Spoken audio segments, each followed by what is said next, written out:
Welcome to Edutech Niranjan YouTube channel. গতকালকে আমি একটি ভিডিও দিয়েছিলাম যে একটা পেজে হোলিস্টিক প্রোগ্রেস রিপোর্ট কার্ড কিভাবে প্রিন্ট করবেন। তাতে অনেকেই কমেন্ট করেছেন যে একটা সিঙ্গেল পেজে সিঙ্গেল সাইডে যদি 4টা পেজ হোলিস্টিক রিপোর্ট কার্ডের 4টা পেজ প্রিন্ট করা হয় তাহলে লেখাগুলো ছোট হয়ে যায়। তো তাদের জন্য এই ভিডিওটি। তো লেখাগুলো যদি আপনারা বড় করতে চান তাহলে একটা সিঙ্গেল পেজের বোথ সাইডে যদি প্রিন্ট করেন তাহলে লেখাগুলো কিন্তু বড় হবে। একটা পেজে দুটো করে পেজ প্রিন্ট করলে, একটা পেজে দুটো প্রিন্ট করলেন, পেজটা উল্টিয়ে দিলে তার অপর পৃষ্ঠায় আরও দুটো পেজ প্রিন্ট করবেন, তাহলে লেখাগুলো কিন্তু বড় আসবে। তো কিভাবে সেটা করবেন সেই নিয়ে আজকের ভিডিও। তো আমি SMS পোর্টালে লগ ইন করে নিয়েছি। তো আমি মার্কশিট HPRC-তে ক্লিক করলাম, মার্কশিট 2025-এ ক্লিক করলাম। ক্লিক করার পর এখানে মিডিয়াম রয়েছে বেঙ্গলি ক্লাস, এখান থেকে আমি 8 বা 7 8 সিলেক্ট করলাম। এখানে সেকশন A সিলেক্ট করলাম। এবার সার্চ অপশানে ক্লিক করলাম। এখানে একটা স্টুডেন্টের আমি প্রিন্ট মার্কশিট অপশানে যাচ্ছি। যাওয়ার পর দেখুন এই মার্কশিটটা কিন্তু 5টা পেজে আসবে। 1 নম্বর এবং 2 নম্বর পেজ কিন্তু সেম আছে, কাজে আমি 1 নম্বর পেজটা প্রিন্ট করব না, 2 থেকে 5 অবধি আমি প্রিন্ট করব। তাহলে আমাকে কি করতে হবে, আমি এখানে দেখুন পেজেস রয়েছে অলের জায়গায় আমি কাস্টমে যাব। কাস্টমে গিয়ে আমি টাইপ করব 2 থেকে 3, অর্থাৎ 2-3 পেজ একটা কাগজে প্রিন্ট করব। তার অপর পৃষ্ঠায় আমি প্রিন্ট করব 4 থেকে 5। মোর সেটিং দেখুন যে রয়েছে, মোর সেটিংয়ে কিন্তু আপনাকে একটা কাজ করতে হবে।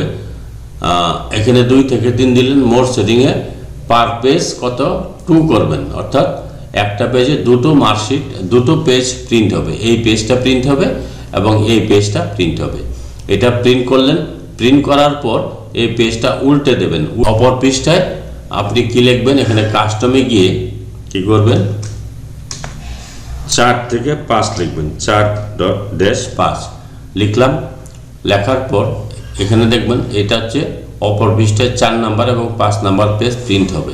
এখানে প্রিন্ট অপশানে যাবেন, গিয়ে প্রিন্ট করলে দেখবেন যে আপনার প্রথম পেজে আপনি যেটা প্রিন্ট করেছেন 2 থেকে 3, তার অপর পৃষ্ঠায় প্রিন্ট করবেন 4 থেকে 5, তাহলে আপনার লেখাগুলো কিন্তু মার্কশিটের অনেক বড় আসবে এবং স্পষ্ট আসবে।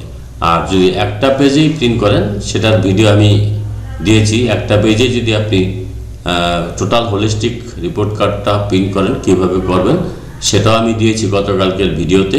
সেখানে লেখাগুলো একটু ছোট আসবে। আর একটা পেজের বোথ সাইড যদি আপনি প্রিন্ট করতে চান তাহলে এখানে আপনি কি করবেন, প্রথমে লিখবেন 2 থেকে 3 লিখবেন।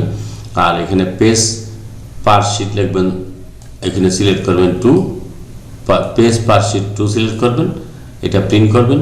এখানে দুটো পেজ চলে আসবে। এবার এখানে আবার চেঞ্জ করে দেবেন, চেঞ্জ করে লিখবেন 4 থেকে 5, আর এখানে পেজ পার শিট 2। এই পৃষ্ঠাটা আপনার প্রথম যে দুটো পেজ একটা পেজে প্রিন্ট করেছেন তার অপর পৃষ্ঠায় এখানে প্রিন্ট করবেন। তাহলে দেখবেন যে একটা পেজেরই 2 সাইড মিলে আপনার মার্কশিট তৈরি হবে। তাতে লেখাগুলো আরও বড় আসবে এবং স্পষ্ট আসবে এবং ক্লিয়ার আসবে। কাজে আপনারা যদি মনে করেন 1 পৃষ্ঠা প্রিন্ট করবেন, তার ভিডিও আগেই দিয়েছি। আজকে 1 পৃষ্ঠার বোথ সাইড যদি আপনি প্রিন্ট করতে চান তাহলে লেখাগুলো একটু বড় আসবে। তাহলে কিভাবে প্রিন্ট করবেন, মার্কশিট জেনারেট করবেন, সেটা নিয়ে আমি আজকে আলোচনা করলাম। যদি ভিডিওটি ভালো লাগে please like, share and subscribe this channel to get notification of the next update. Thanks for watching this.